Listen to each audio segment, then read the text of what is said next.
Mr. Prime Minister, good to see you. 1 year later, you were the opening guest here just over a year ago. The war has endured between Russia and Ukraine with many tense moments in between. Viktor Orban sat in this seat yesterday. He said there is no victory for Ukraine in this war. Do you agree? No victory for Ukraine, no winner in Ukraine in this war. Good morning, sir. Good morning. Thank you very much. First of all, thank you very much for inviting me. I want to express my gratitude to His Highness, the Mayor of State of Qatar, for inviting me to participate in this forum. And I thank you for having me. It is indeed a very difficult time. Europe hasn't seen such a huge challenge after the Second World War. And therefore, this war affects all of us. But let me also remind you that Georgia had a war in 2008. And we know exactly what it means. To answer to your question, let me remind all of you that since this war started, we know that today, approximately 20% of Ukrainian territory is occupied by Russia, right? This is the status quo of today. What will happen tomorrow? I don't know, I can say. I think nobody knows. But are you surprised that we have not had, are you surprised it has endured for so long and there is no sign of an off-ramp right now? I think everybody was surprised. And unfortunately, we don't see any sign that this war is going to end soon. This is the problem.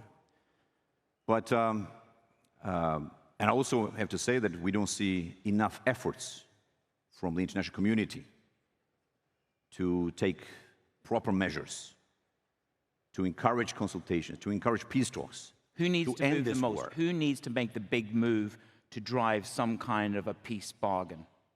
I think everybody, both sides. 1 year ago, you made it clear about sanctions. I know you have a standard response about why you have not adopted sanctions. We have that verbatim. I want to move the conversation forward. How much is that stance of not adopting sanctions hurting you with Brussels and the EU? Because you have ambitions for EU membership. Are you now injuring Georgia by not adopting these sanctions? We would not only injure Georgia, but we would destroy our economy, we would damage the interests of our country, and we would damage the interests of our people if we impose some kind of economic sanctions on Russia. But let me go back to where I started. You know it well. We had a war in 2008. And do you remember if anyone imposed sanctions on Russia because of our war? No one. No one in the world made proper reaction, and I would say adequate reaction to that war. So my question is, where's the logic? Our war is not a war, and Ukrainian war is a war? Well, I have to say that we were quite disappointed that business as usual continued with Russia after 2008 war. The result of that war, devastating war, is that 20% of our territory is occupied by Russia. Russia built 2 military bases on our historic lands. Russia recognized the so-called independence of our historic regions. And this occupation is ongoing. So my question to our European, to our American friends is the following. My dear friends, you continued business as usual with Russia. No one imposed sanctions on Russia. For your information, and for the information of our audience, European Union paid $2.5 trillion between 2008 and 2022 to Russia. No one stopped the business. Nothing happened. Well, in this situation, let me once again confirm that we support Ukraine. We support Ukrainian people, and we want this war to end as soon as possible. We joined more than 500 resolutions, statements, everywhere, at every international platform. And we fully comply with the financial sanctions. US State Department officially declared that Georgian financial institutions, National Bank, fully comply with the financial sanctions. But when it comes to economic sanctions, let me explain to public and to you that Georgia's trade turnover with Russia is less than $1 billion. Less than $1 billion. It's, just for comparison, what EU trades with Russia in 4 days, we trade with Russia in 1 year. This is ridiculous, isn't it? That $1 billion could not affect Russian economy. This is 0.3% if we would, impose economic sanctions on Russia. So there's no logic. This would, again, destroy, harm national interests of my country. But as the leader of a nation, you must judge the risk and the reward by not adopting these sanctions. So you look out and you see Moldova and Ukraine being offered candidate status. You've not reached that threshold. And to me, and to some of the people I speak to, they say this is the injury, that this is where it comes to bear. They are further ahead than you in their EU ambitions, okay? You've not been given that. And part of that, people say to me, is because of the status that you've taken over Ukraine. This is the injury. Well, let me explain to you. So if we make judgments based on the performance of the countries, of the nations, I don't want to compare ourselves to Moldova or to Ukraine, but we are ahead of Ukraine and Moldova 2-3 times. If we're talking about the merit-based approach, and if we're talking about the performance. Now, Georgia is extremely in a difficult situation, right? Because of our geography, because of the ongoing occupation. Again, 20% of our territory is occupied. So let me ask you then, what else could Georgia do to support Ukraine people? I didn't want to talk about this, but and I hadn't got it down on my schedule either. I know that you condemn aggression, and you've been very, very clear on that. Absolutely. But maybe the Ukrainian friends had different expectations from us. They publicly, I have to say it, said that they want to see a second front in Georgia. We've had enough wars after Georgia regained independence. In the 90s, we had 2 wars. We had civil war, then we had a war in 2008 with Russia. A small nation with 4 million population and 40,000 troops had a direct war with Russia. So there's nothing would make you move from the no military aid to Ukraine position? What we're doing is that we have maintained secured peace and stability. This is the most important thing.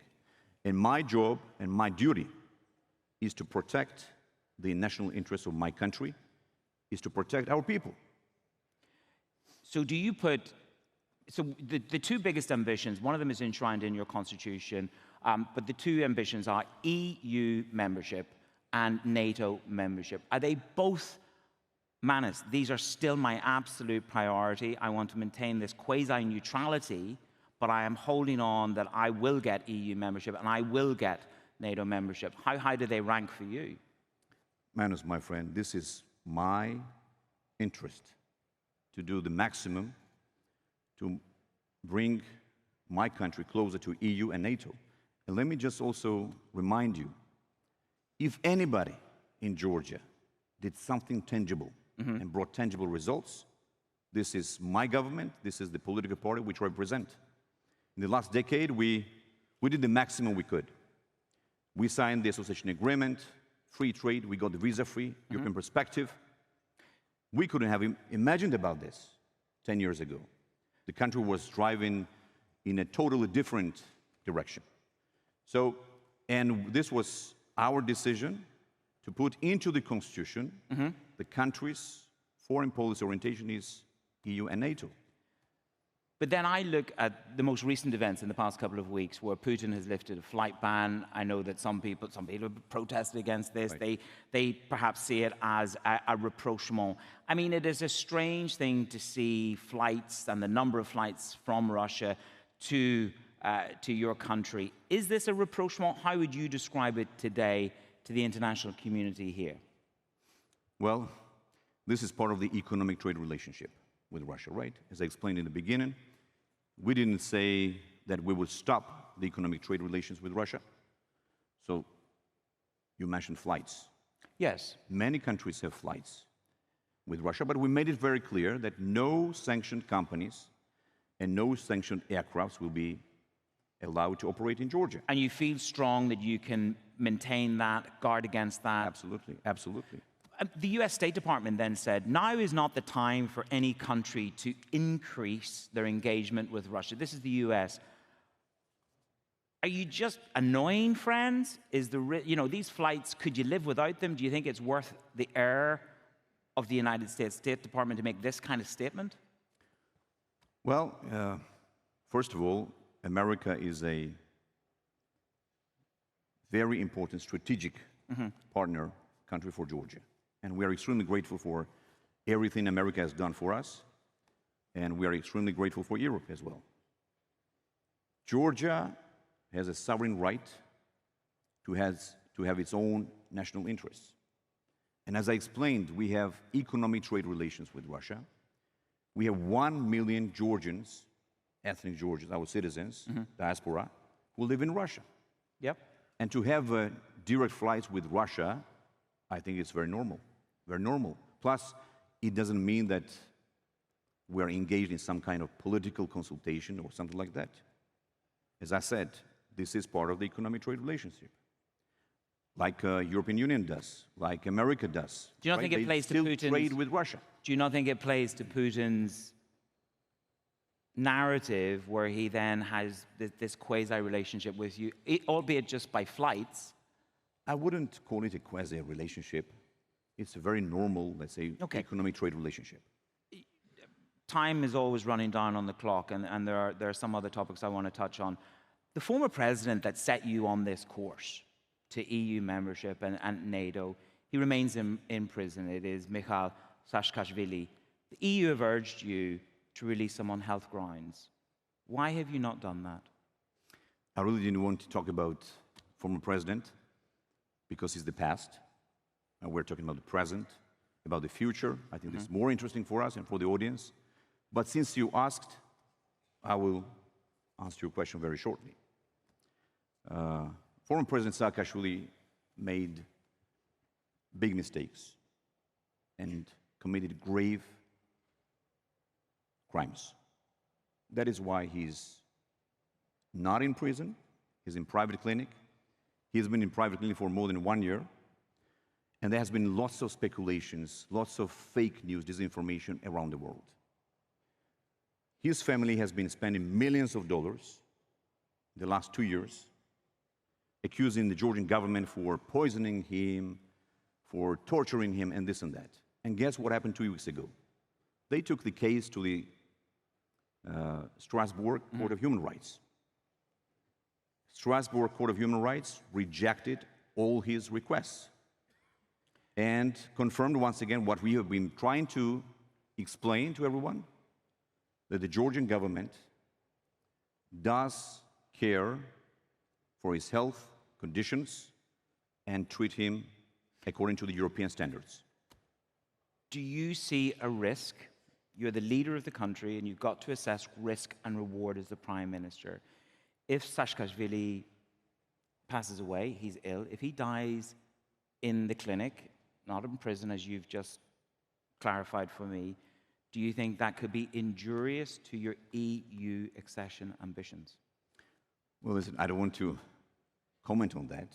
I wish every citizen, every prisoner, long life. And what I can tell you is that we protect the rights of every individual, every citizen, including every prisoner. Finally, to close, China-US relations are tense at the moment on the trade front. You have this trade relationship with Russia and China. Is it open-ended, unbounded? Is there anything in terms of what China does that would restrict you from progressing that relationship in regards to human rights, in regards to any of the issues that have caused perhaps America to be a little bit more restrained in their relationship towards China, publicly? With China, we have very good relationship. We have free trade agreement with China, and we do increase trade, economic ties with China. What China has been trying to do during this crisis, I think this is a pretty wise move, because China has been trying to mediate between Ukraine and Russia.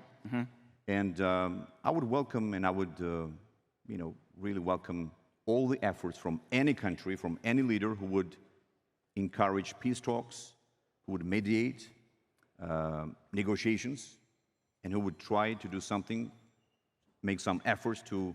So you're behind the China initiative. You're behind China's initiative. I'm generally pro-peace. I'm pro-stability, and I'm pro-negotiations. Prime Minister of Georgia, Irakli Garibashvili, thank you very much for joining me on stage, Thanks sir. so much. Thank you, sir. Thank you, sir. Thank you, sir.